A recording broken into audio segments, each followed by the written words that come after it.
नमस्कार, मैं हूं Amod Srivastava. Amazing thought, amazing message, amazing information की दिशा में आज एक कदम और आगे। आज के इस दो चिंतन का विषय है इकोसिस्टम और मशीनी शिक्षा।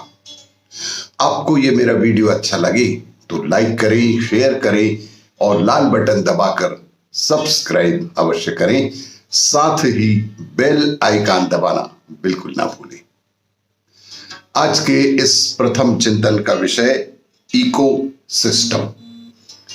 शिक्षा का सबसे महत्वपूर्ण पहलू है कि यह एक प्रोडक्शन लाइन बिल्कुल नहीं है। यह एक जैविक या ऑर्गेनिक घटना है। देखिए, हम आज जिस समाज में रहते हैं उस समाज से स्वतंत्र होकर आप कोई शिक्षा व्यवस्था तैयार नहीं कर सकते। हम फिनलैंड से कुछ सिद्धांत अवश्य ले सकते हैं, लेकिन फिनलैंड हर ओर से महासागर से घिरा हुआ है और अमेरिका भी उससे बिल्कुल अलग है। आप कभी भी अपने आसपास के इकोसिस्टम से अलग होकर एक शिक्षा व्यवस्था विकसित नहीं कर सकते।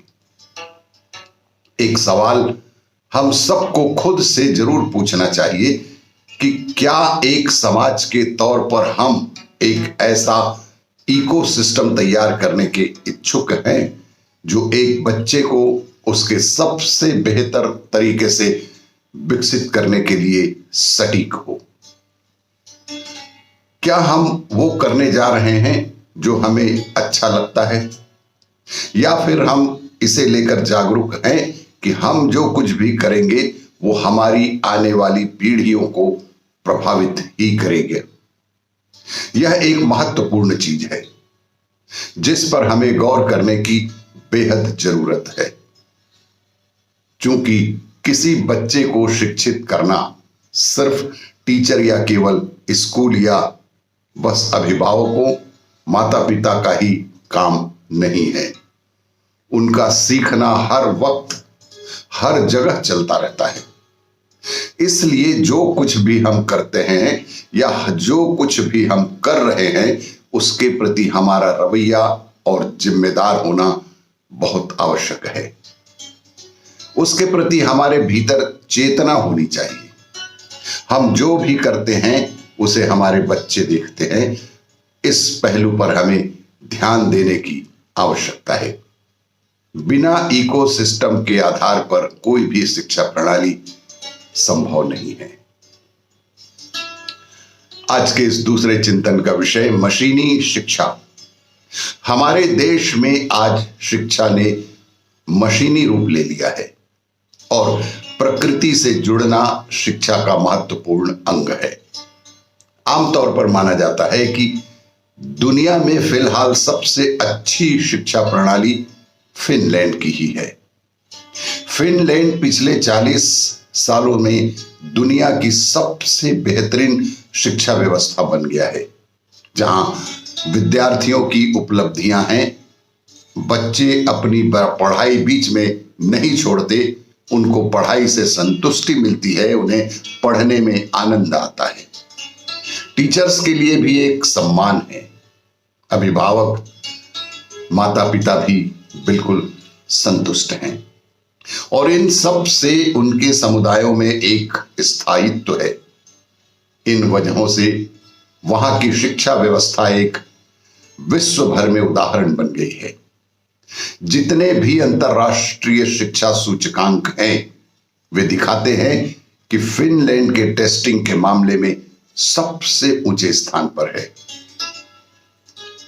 फिनलैंड की शिक्षा व्यवस्था कंपटीशन पर नहीं बल्कि कोलैबोरेशन यानी सहयोग पर आधारित है।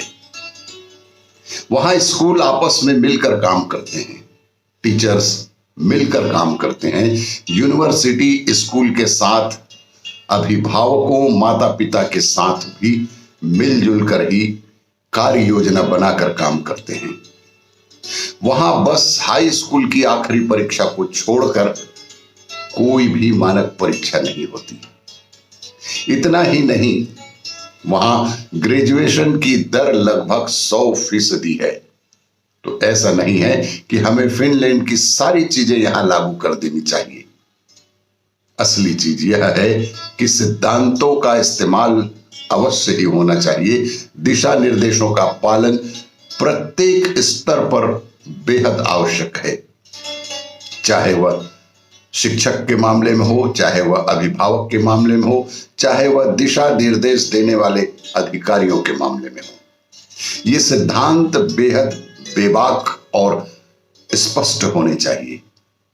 आधुनिक शिक्षा की शुरुआत औद्योगिक क्रांति से हुई है और आप इसे देख भी सकते हैं, लेकिन फिर भी यह कहना एक सही बात होगा कि आज की हमारी शिक्षा प्रणाली मशीनी शिक्षा प्रणाली बनकर रह गई है।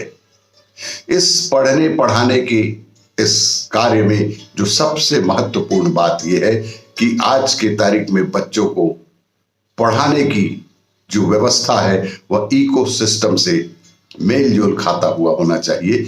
बच्चों में पढ़ाई के प्रति संतुष्टि होनी चाहिए, पढ़ने की ललक होनी चाहिए, पढ़ने की इच्छा होनी चाहिए। आपको ये मेरा वीडियो अच्छा लगे तो लाइक करें, शेयर करें और सब्सक्राइब अवश्य करें। धन्यवाद।